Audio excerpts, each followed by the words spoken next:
ಅಳ್ಬೇಡ ಸಾಕ್ಷಿ, ಕಾಲಕ್ಕೆ ಮರೆಸೋ ಶಕ್ತಿ ಇದೆ. ಆದಿತ್ಯ ಇವತ್ತು ನಿನ್ನ ದ್ವೇಷ ಮಾಡ್ತಾ ಇದ್ದಾನೆ, ಅದೇನೋ ಕೆಟ್ಟಗಳಿಗೆ. ಆದರೆ ಇನ್ಮೇಲೆ ಹೀಗಾಗಲ್ಲ ಕಣೆ. ಆದಿತ್ಯನೇ ಎಲ್ಲ ಮರೆತು ನಿನ್ನ ನೋಡೋಕೆ ಬರ್ತಾರೆ.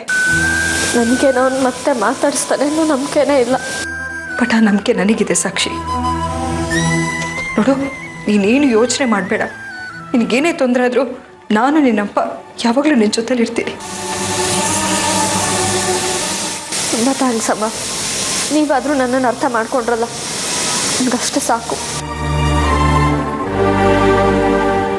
ಸರಿ, ಈಗ ನಾನು ಅಡುಗೆ ಮಾಡೋದು ಹೇಳ್ಕೊಡ್ತೀನಿ. ಮೊದಲು ನೋಡು,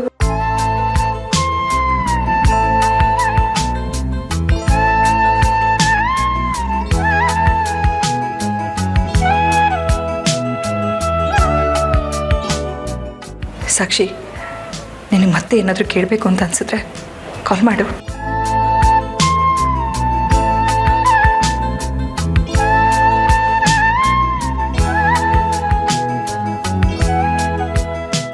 ಆದಿ ಒಂದೆರಡು ದಿನ ನನ್ನ ಮೇಲೆ ಕೋಪ ಮಾಡ್ಕೊಳ್ತಾನೆ, ಆಮೇಲೆ ನನ್ನನ್ನು ಮಾತಾಡಿಸ್ತಾನೆ ಅಂತ ಅಂದ್ಕೊಂಡಿದ್ದೆ.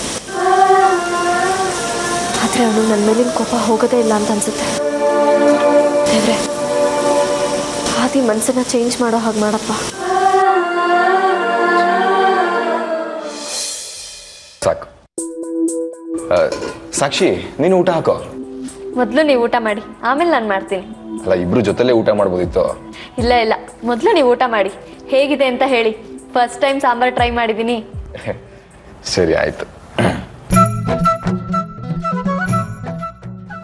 ಹಾ, ಗಮ್ ಅಂತ ಇದೆ. ತುಂಬಾ ಚೆನ್ನಾಗಿದೆ ಅಂತ ಅನಿಸ್ತಾ ಇದೆ ನನಗೆ.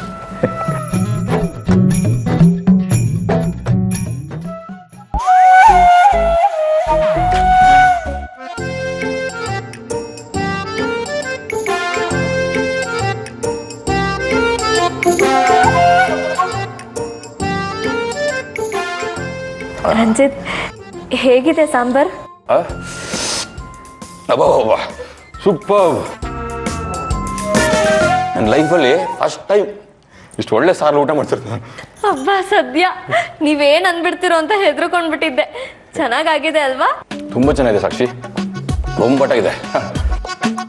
ರಂಜಿತ್, ಇನ್ನೂ ಸ್ವಲ್ಪ ಬಡಸ್ತಾ? ಬೇಡ ಬೇಡ ಬೇಡ, ಹೊಟ್ಟೆ ತುಂಬ ಇದ್ದಂಗೆ. ಬೇಡ, ಸಾಕು. ತುಂಬಾ ಚೆನ್ನಾಗಿದೆ ಸಾಕ್ಷಿ, ಸೂಪರಾಗಿ ಮಾಡಿದ್ಯಾ.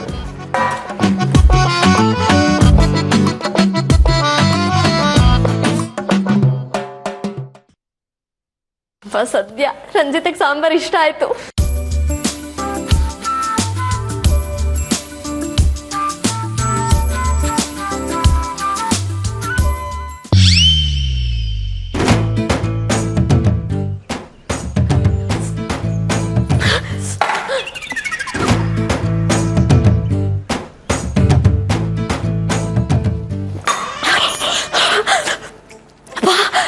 ಎಷ್ಟೊಂದು ಖಾರ ಆಗೋಗಿದೆ.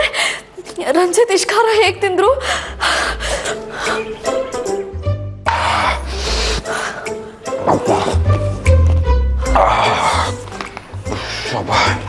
ಓಹ್, ಬಂದ್ರ ಮೇಡಮ್? ಬನ್ನಿ ಬನ್ನಿ, ಸಾರು ತುಂಬಾ ಚೆನ್ನಾಯ್ತಲ್ಲ. ಸಾರಿ ರಂಜಿತ್. ಸಕ್ಕರೆ ತಿನ್ನು. ಅಮ್ಮ, ಅಷ್ಟು ಖಾರ ಇತ್ತು ಅಂತ ಯಾಕೆ ಹೇಳಲಿಲ್ಲ ರಂಜಿತ್? ಅಷ್ಟು ಖಾರ ಯಾಕೆ ತಿಂದ್ರಿ ನೀವು? ಫಸ್ಟ್ ಟೈಮ್ ಅಡುಗೆ ಮಾಡಿದ್ದಲ್ಲ ನೀನು. ಅಮ್ಮ, ಅದು ಅರ್ಧಕ್ಕೆ ಊಟ ಬಿಟ್ಟೋದ್ರೆ ನಿಂಗೆ ನೆಕ್ಸ್ಟ್ ಟೈಮ್ ಅಡುಗೆ ಮಾಡೋಕ್ಕೆ ಕಾನ್ಫಿಡೆನ್ಸ್ ಇರಲ್ಲ ಅಂತ ಹೇಳಿದ್ದು ಅಷ್ಟೇ. ಅದಕ್ಕೆ ಅಷ್ಟೊಂದು ಖಾರ ತಿನ್ನೋದಾ? ಪರವಾಗಿಲ್ಲ ಸಾಕ್ಷಿ, ಒಂದ್ಸರಿ ತಾನೇ. ಈ ಸಲ ಮಾಡಿದ ತಪ್ಪನ್ನ ನೆಕ್ಸ್ಟ್ ಟೈಮ್ ನೀನು ಮಾಡಲ್ಲ ಅಂತ ನಂಗೆ ಚೆನ್ನಾಗಿ ಗೊತ್ತು. ಯಾಕೆ ಹೇಳು? ಯಾಕೆಂದರೆ ಈಗ ಫಸ್ಟ್ ಟೈಮ್ ಅಡುಗೆ ಮಾಡಿದ್ಯಲ್ಲ, ಯಾವುದೇ ಅದು ಎಷ್ಟೆಷ್ಟು ಹಾಕಬೇಕು ಅಂತ ನಿಂಗೆ ಗೊತ್ತಿರಲ್ಲ. ಅದಕ್ಕೆ ಖಾರ ಜಾಸ್ತಿ ಹಾಕಿದ್ಯಾ. ನೆಕ್ಸ್ಟ್ ಟೈಮು ಖಾರ ಕಡಿಮೆ ಹಾಕಿ ಅಡುಗೆ ಮಾಡ್ತೀಯ ಅಂತ ನಂಗೆ ಚೆನ್ನಾಗಿ ಗೊತ್ತು ಅಲ್ವಾ? ನೀವೆಷ್ಟು ಒಳ್ಳೆಯವರು ರಂಜಿತ್. ನಿಮ್ಮಂಥವ್ರನ್ನ ಗಂಡನಾಗಿ ಪಡೆಯೋದಕ್ಕೆ ನಾನು ಪುಣ್ಯ ಮಾಡಿದ್ದೆ. ಇಲ್ಲ ಸಾಕ್ಷಿ, ಇಷ್ಟು ಖಾರ ಹಾಕಿ ಅಡುಗೆ ಮಾಡುವಂತ ಹೆಂಡತಿನ ಪಡೆದಿದ್ದೀನಲ್ಲ, ನಾನು ಪುಣ್ಯ ಮಾಡಿದ್ದೆ. ರಂಜಿತ್, ಸಾರಿ. ನೀವೇನಾದರೂ ಅಡುಗೆ ಚೆನ್ನಾಗಿಲ್ಲ ಅಂತ ಹೇಳಿದಿದ್ರೆ ನನಗೆ ನೆಕ್ಸ್ಟ್ ಟೈಮ್ ಅಡುಗೆ ಮಾಡೋದಕ್ಕೆ ಧೈರ್ಯನೇ ಬರ್ತಿರ್ಲಿಲ್ಲ. ಆದರೆ ನೀವು ಹಾಗೆ ಹೇಳಲಿಲ್ಲ. ಅಡುಗೆ ಚೆನ್ನಾಗಿದೆ ಅಂತ ಹೇಳಿ ಧೈರ್ಯ ತುಂಬಿ ಸಪೋರ್ಟ್ ಮಾಡಿದ್ರಿ. You are so sensible.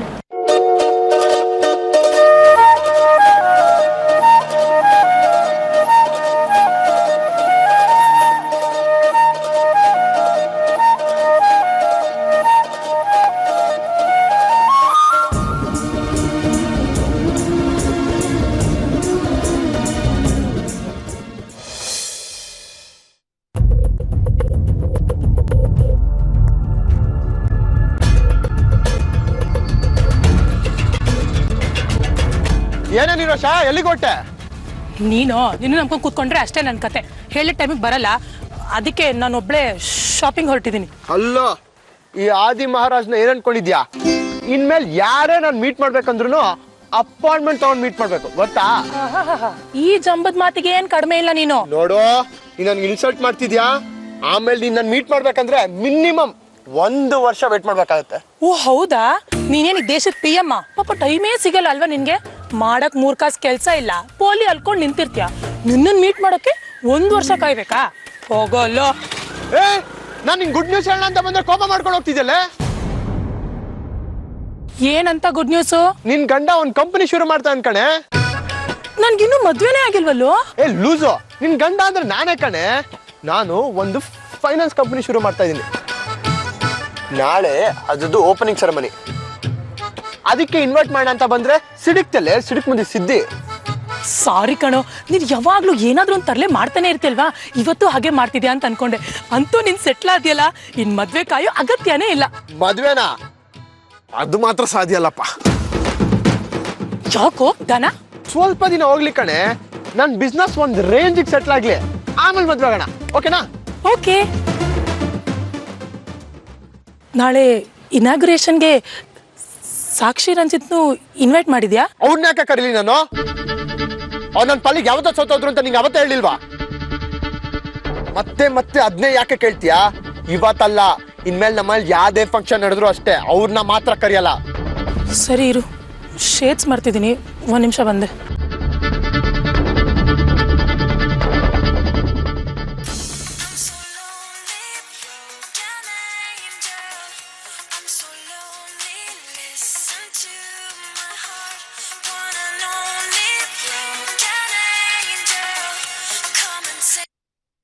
Hello, ನಿರೋಷನಾ? ಅವಳು ಇಲ್ಲೇ ಹೊರಗಡೆ ಹೋಗಿದ್ದಾಳೆ. ಏನ್ ವಿಷಯ?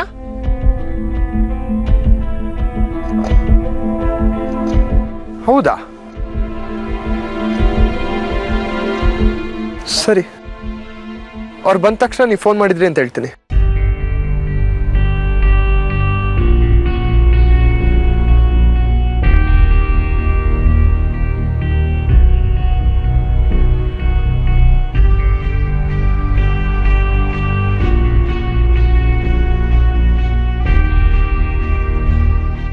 ನಿರೋಷ, ನಿನ್ನಿಂದ ಯಾವ್ದಾದ್ರು ವಿಷಯ ಮುಚ್ಚಿಡ್ತಾ ಇದೆಯಾ?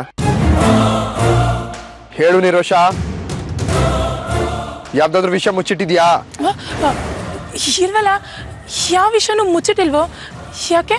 ಮತ್ತೆ ನಿನ್ ಫೋನಿಗೆ ಯಾವ್ದೋ ಲಾಯರ್ ಫೋನ್ ಮಾಡಿದ್ರು, ಯಾವ್ದೋ ಕೇಸ್ ಬಗ್ಗೆ ಮಾತಾಡಕ್ ಬರ್ತೀನಿ ಅಂತ ಹೇಳಿದಂತೆ. ಅದು ನಜೀರ್ ಚಾಚಾ ರಿಲೇಟಿವ್ ಒಬ್ರು ಕೇಸ್ ಬಗ್ಗೆ ಮಾತಾಡೋದಿತ್ತು, ಅದಕ್ಕೆ ಲಾಯರ್ಗೆ ನಾನೇ ಫೋನ್ ಮಾಡಿದೆ ಕಣೋ. ಅದನ್ನ ಕೇಳಕ್ಕೆ ಅವ್ರು ವಾಪಸ್ ಮಾಡಿದ್ರು ಅನ್ಸುತ್ತೆ, ಅಷ್ಟೇ. ಸರಿ, ನಾನು ನನ್ನ ಫ್ರೆಂಡ್ಸ್ನ ಇನ್ವೈಟ್ ಮಾಡಬೇಕು. ತಗೋ ನಿನ್ನ ಫೋನ್ನ, ಬೆಳಗ್ಗೆ ಬೇಗ ಬಾ.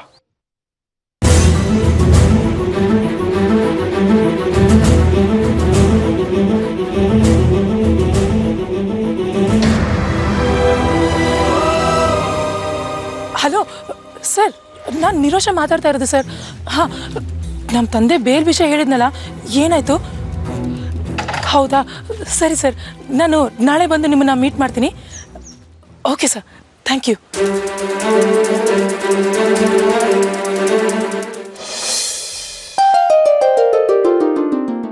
ಆರ್ಯ, ಹಾಲ್ತವ. ಆದಿತ್ಯನ ಮದುವೆ ಹೇಗೆ ಮಾಡೋದು ಅಂತ ಯೋಚನೆ ಮಾಡ್ತಾ ಇದ್ವಿ. ಆದರೆ ಈಗ ಅವ್ನು ಹೊಸ ಬಿಸ್ನೆಸ್ ಸ್ಟಾರ್ಟ್ ಮಾಡ್ತಾ ಇದ್ದಾನಲ್ವಾ, ಅದಕ್ಕೆ ಅವನು ನಿರೋಷನ್ ಮದುವೆನ ಮಾಡಿಬಿಡೋಣ ಅಂತ ಡಿಸೈಡ್ ಮಾಡಿದ್ದೀವಿ. ವಾವ್, ಎಂತ ಗ್ರೇಟ್ ನ್ಯೂಸ್ ಅಮ್ಮ. ಯಾವಾಗ ಮದುವೆ? ಆದಿ ಕಂಪ್ನಿ ಓಪನ್ ಆಗಿ ಸ್ವಲ್ಪ ದಿನ ಆಗ್ತಿದ್ದ ಹಾಗೆ ಮದುವೆ ಮಾಡೋಣ ಅಂತ. ನೀನು ಒಂದು ಹುಡುಗಿನ ಇಷ್ಟಪಟ್ಟಿದ್ರೆ ನೀವಿಬ್ಬರು ಮದುವೆನ ಒಂದೇ ಛತ್ರದಲ್ಲಿ ಮಾಡಿ ಮುಗಿಸ್ಬಿಡ್ತಾ ಇದ್ವಿ ಕಣೋ. ನಾನು ಇನ್ನೊಂದು ಹುಡುಗಿನ ಇಷ್ಟಪಡೋದಾ? No chance. ಸರಿ, ನೀನು ಇಷ್ಟಪಡ್ತಿದ್ರೆ ಏನಂತೆ? ನಮ್ಮ ಸ್ಕೂಲ್ನಲ್ಲಿ ಅವಳು ಹುಡುಗಿ ಇದ್ದಾಳೆ ಕಣೋ, ಭಾಗೇಶ್ವರಿ ಅಂತ. ತುಂಬ ಒಳ್ಳೆ ಹುಡುಗಿ. ನೀನು ಒಂದ್ಸಲ ಅವಳು ನೋಡಿ ಇಷ್ಟಪಟ್ಟರೆ ನಾನು ಅವಳ ಹತ್ರ ಮಾತಾಡ್ತೀನಿ. ಅಮ್ಮ ಪ್ಲೀಸ್, ನನಗೆ ಮದುವೆ ಬಗ್ಗೆ ಇಂಟ್ರೆಸ್ಟ್ ಇಲ್ಲ, ಬಲವಂತ ಮಾಡಬೇಡಿ. ಇಂಟ್ರೆಸ್ಟ್ ಇಲ್ಲ ಅಂದರೆ ಏನು ಅರ್ಥ? ಸದ್ಯಕ್ಕೆ ಬೇಡ ಅಂತನೋ ಅಥವಾ ಮದುವೆನೇ ಬೇಡ ಅಂತನೋ? ಮದುವೆನೇ ಬೇಡ, ಅದ್ರ ಬಗ್ಗೆ ಆಸಕ್ತಿನೂ ಇಲ್ಲ ನನಗೆ. ಅದು ಅಲ್ಲದೆ ನನ್ನ ಬದುಕಲ್ಲಿ ಅನುಷನ್ ಬಿಟ್ಟರೆ ಬೇರೆ ಹುಡುಗಿನ ಕಲ್ಪಿಸ್ಕೊಳ್ಳೋಕ್ಕೂ ಆಗಲ್ಲ. ಎಷ್ಟು ದಿನ ಅಂತ ಅವಳ ನೆನಪೆಲ್ಲ ಇರ್ತೀಯೋ? ಅವಳನ್ನ ಮರೆತು ನಿನ್ನ ಜೀವನನ ನೀನು ನೋಡೋದನ್ನ ಕಲಿ. ಹೌದು ಆರ್ಯ, ಅನುಷ ಈಗಾಗಲೇ ಬೇರೆ ಹುಡುಗನ ಮದುವೆ ಆಗಕ್ಕೆ ಒಪ್ಕೊಂಡಿದ್ದಾಳೆ. ಹಾಗಿದ್ದಾಗ ನೀನು ಅವಳ ಬಗ್ಗೆ ಯೋಚನೆ ಮಾಡಿ ಏನು ಪ್ರಯೋಜನ ಹೇಳು? ನಮ್ಮ ಮಾತು ಕೇಳು, ಎಲ್ಲದು ಒಳ್ಳೇದಾಗುತ್ತೆ. ಅಮ್ಮ ಪ್ಲೀಸ್, ನನಗೆ ಬಲವಂತ ಮಾಡಬೇಡಿ ಈ ವಿಷಯದಲ್ಲಿ. ಆರ್ಯ, ನಾವು ಹೇಳ್ತಿರೋದು ಸ್ವಲ್ಪ ಕೇಳಿ. ಕೈ ಮುಗ್ದು ಕೇಳ್ಕೊಳ್ತೀನಿ, ಹೆಚ್ಚು ಒತ್ತಾಯ ಮಾಡಬೇಡಿ, ಬಿಟ್ಬಿಡಿ.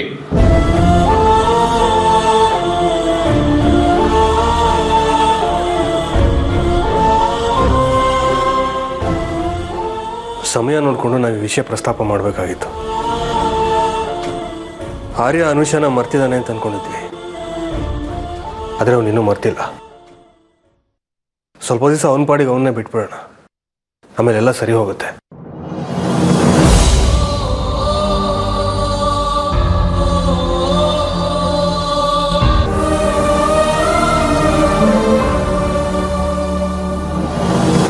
ನಾನು ಇವತ್ತೇ ಆ ಜಾಗದ ಬಗ್ಗೆ ಡ್ಯಾಡಿ ಹತ್ರ ಮಾತಾಡ್ತೀನಿ. ಹೌದು ಸರ್. ಓಕೆ ಸರ್, ಸರಿ, ನಿಮ್ಗೆ ಆಮೇಲೆ ಸಿಗ್ತೀನಿ. Okay sir. ಅಮ್ಮ ನಾನು ಹೋಗಿ ಬರ್ತೀನಮ್ಮ. ಒಳ್ಳೆ ಕೆಲಸ ಕೈ ಹಾಕಿದ್ಯಾ, ಆ ದೇವ್ರು ನಿನಗೆ ಒಳ್ಳೇದು ಮಾಡಲಿ. ನನಗೆ ನಿಂದು ಡ್ಯಾಡಿದ ಆಶೀರ್ವಾದ ಇದ್ರೆ ಸಾಕು. ಆ ದೇವ್ರ ಆಶೀರ್ವಾದ ಇದೆ ನನಗೆ.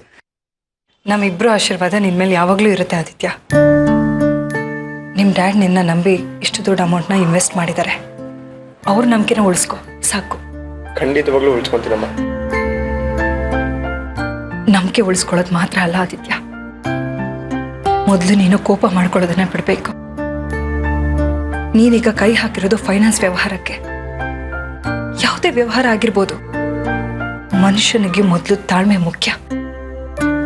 ತಾಳ್ಮೆ ಒಂದ್ಸಲ ಕಳ್ಕೊಂಡ್ರೆ, ಕೋಪದ ಕೈ ಬುದ್ಧಿ ಕೊಟ್ರೆ ಅದಕ್ಕೆ ದೊಡ್ಡ ಮೊತ್ತನ ತೆರಬೇಕಾಗುತ್ತೆ.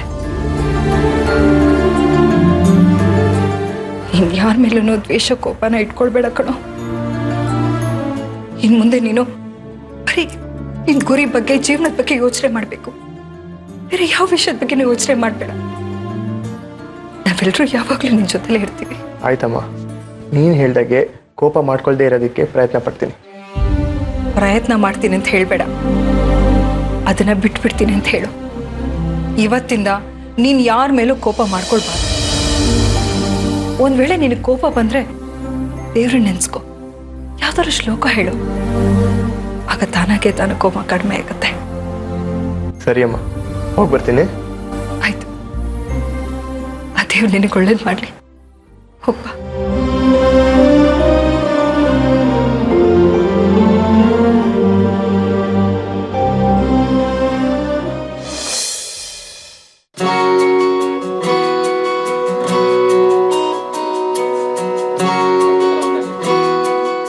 ಏನು ಸಾಹೇಬ್ರು ತುಂಬ ಖುಷಿಯಾಗಿರೋ ಹಾಗಿದೆ.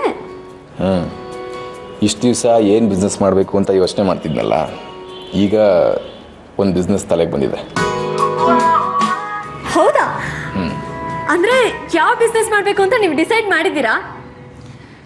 ನಾನು ಎಜುಕೇಷನ್ ಫೀಲ್ಡ್ ಬಗ್ಗೆ ಚೆನ್ನಾಗಿ ತಿಳ್ಕೊಂಡಿರೋದ್ರಿಂದ ಸ್ಕೂಲ್ಗಳಲ್ಲಿ ಏನೇನು ಬೇಡಿಕೆ ಇರುತ್ತೆ ಅಂತ ನಂಗೆ ಚೆನ್ನಾಗಿ ಗೊತ್ತು. ನಂಗೆ ಅರ್ಥ ಆಗಲಿಲ್ಲ. ಅಯ್ಯೋ ಪೆದ್ದಿ, ಹೇಳ್ತೀನಿ ಕೇಳು. ಈಗ ಸ್ಕೂಲ್ಗಳಲ್ಲಿ ಚಾಕ್ ಪೀಸಿಂದ ಹಿಡಿದು ಕಂಪ್ಯೂಟರ್ಸ್ವರೆಗೂ ತುಂಬ ವಸ್ತುಗಳಿಗೆ ಬೇಡಿಕೆ ಇರುತ್ತೆ. ಯಾವ್ಯಾವ ಸ್ಕೂಲ್ಗಳಿಗೆ ಏನೇನು ಬೇಡಿಕೆ ಇದೆ ಅಂತ ತಿಳ್ಕೊಂಡು ಅವ್ರಿಗೆ ವಸ್ತುಗಳನ್ನ ಸಪ್ಲೈ ಮಾಡೋದು ಅಷ್ಟೇ. ಇದು ಒಂಥರ ದೊಡ್ಡ ಬಿಸ್ನೆಸ್ ಆಗುತ್ತೆ. Wow, very good idea. ಇದಕ್ಕೆ ಒಂದು 5ರಿಂದ 10 ಲಕ್ಷ ಬೇಕಾಗ್ಬೋದಾ? ಇಲ್ಲ ಸಾಕ್ಷಿ, ಅಷ್ಟು ಸಾಕಾಗಲ್ಲ. ಏಕೆಂದರೆ ಒಂದು ಸ್ಕೂಲ್ಗೆ ಕಡಿಮೆ ಅಂದರೂ 80ರಿಂದ 100 ಕಂಪ್ಯೂಟರ್ಸ್ನ ಕೊಡಬೇಕಾಗತ್ತೆ. ನನಗೆ ಒಂದು 1000 ಸ್ಕೂಲ್ ಗೊತ್ತು. ಎಲ್ಲ ಸ್ಕೂಲ್ಗಳಿಗೂ ಹೋಗಿ ಅಪ್ರೋಚ್ ಮಾಡಿದ್ರೆ ಯಾರೂ ಇಲ್ಲ ಅಂತ ಹೇಳಲ್ಲ. ಖಂಡಿತ ನನ್ನ ಕಂಪ್ನಿಯಿಂದ ಕೊಡೋ ವಸ್ತುಗಳನ್ನ ತಗೋತಾರೆ.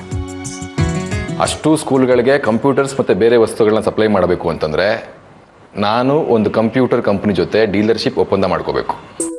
ಅದಕ್ಕೆ ಒಂದಷ್ಟು ಫಿಕ್ಸ್ಡ್ ಡೆಪಾಸಿಟ್ ಅಂತ ಕಟ್ಟಬೇಕಾಗತ್ತೆ. ಸೊ ನಾನು ಬಿಸ್ನೆಸ್ ಶುರು ಮಾಡೋದಕ್ಕೆ ಒಂದು 20ರಿಂದ 30 ಲಕ್ಷ ಬೇಕಾಗತ್ತೆ. ಅಯ್ಯೋ, ಅಷ್ಟೊಂದು ಬೇಕಾಗುತ್ತಾ? ಅಷ್ಟೊಂದು ಹಣನ ಎಲ್ಲಿಂದ ತರೋದು? ಹೆದರ್ಕೋಬೇಡ ಸಾಕ್ಷಿ, ಲೋನ್ ಕೊಡೋದಕ್ಕೆ ಅಂತಲೇ ತುಂಬ ಬ್ಯಾಂಕ್ಗಳಿವೆ. ಇಲ್ಲಾಂದ್ರೆ ಒಂದು ಕಡೆ ಟ್ರೈ ಮಾಡ್ತೀನಿ.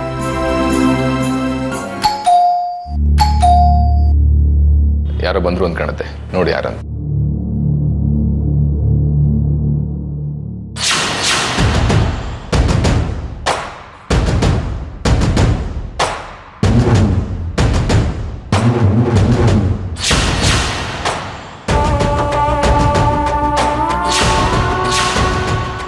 ಹೇಗಿದೆಯಾ ಸಾಕ್ಷಿ? ನೀವೇನಿಲ್ಲಿ ಏನು ಸನ್ಯಾಸಿ ಥರ ಬಂದಿದ್ದೀರಾ?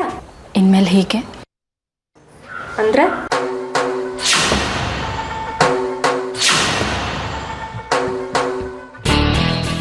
ಆಮೇಲೆ ಹೇಳ್ತೀನಿ. ನಿನ್ನ ಮದುವೆಗೆ ಬರೋಕ್ಕಾಗಲಿಲ್ಲ, ಅದಕ್ಕೆ ವಿಶ್ ಮಾಡಿ ಹೋಗೋಣ ಅಂತ ಬಂದೆ.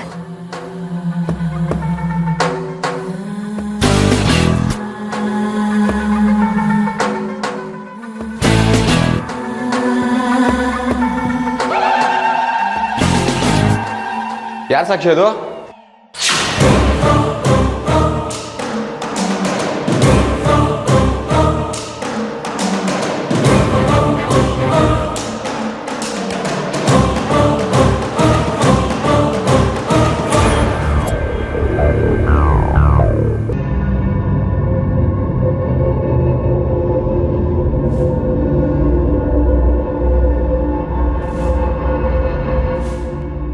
ನಾನೀಗ ಮೊದಲಿನ ಥರ ಇಲ್ಲ, ಎಲ್ಲ ಬಿಟ್ಟು ಸನ್ಯಾಸ ದೀಕ್ಷೆ ತಗೊಳ್ಳೋಣ ಅಂದ್ಕೊಂಡಿದ್ದೀನಿ.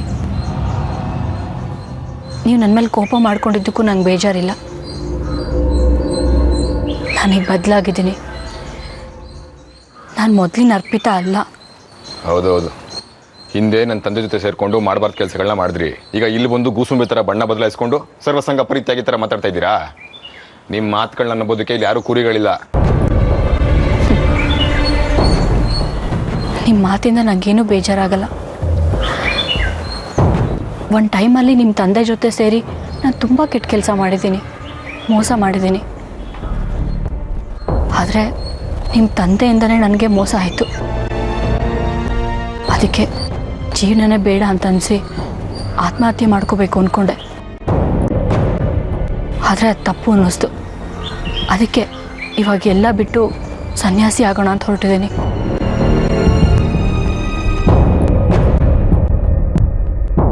ನಿಮ್ಮಿಬ್ಬರನ್ನು ನೋಡಿದ್ನಲ್ಲ, ಅದೇ ಸಾಕು, ಅದೇ ನನಗೆ ಸಮಾಧಾನ. ನಾ ಹೋಗಿ ಬರ್ತೀನಿ. ಆಂಟಿ, ಒಂದು ನಿಮಿಷ. ನೀವೆಲ್ಲೂ ಹೋಗಬೇಡಿ, ಇನ್ಮೇಲೆ ನಮ್ಮ ಜೊತೆಗೆ ಇರಿ.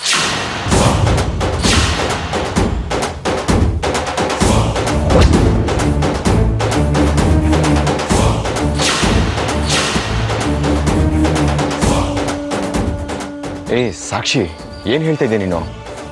ರಂಜಿತ್, ನೀವು ಸ್ವಲ್ಪ ಸುಮ್ಮನಿರಿ. ಆಂಟಿ, ಒಂದು ನಿಮಿಷ ಬರ್ತೀನಿ. ನಾ ಬರೋವರೆಗೂ ನೀವಿಲ್ಲೇ ಇರಬೇಕು, ಎಲ್ಲೂ ಹೋಗಬಾರ್ದು. ಬನ್ನಿ, ಒಂದು ನಿಮಿಷ.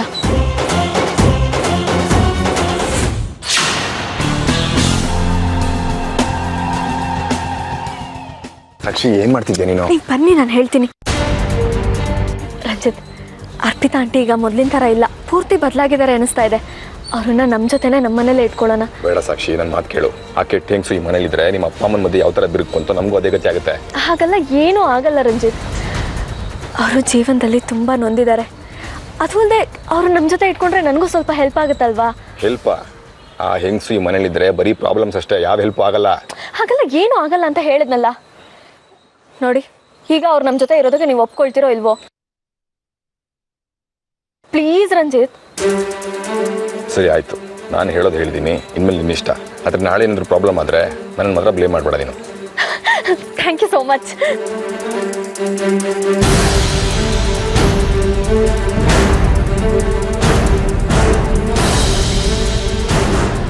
ಆಂಟಿ, ರಂಜಿತ್ ನೀವು ನಮ್ಮನೇಲಿರೋದಕ್ಕೆ ಒಪ್ಕೊಂಡಾಯ್ತು.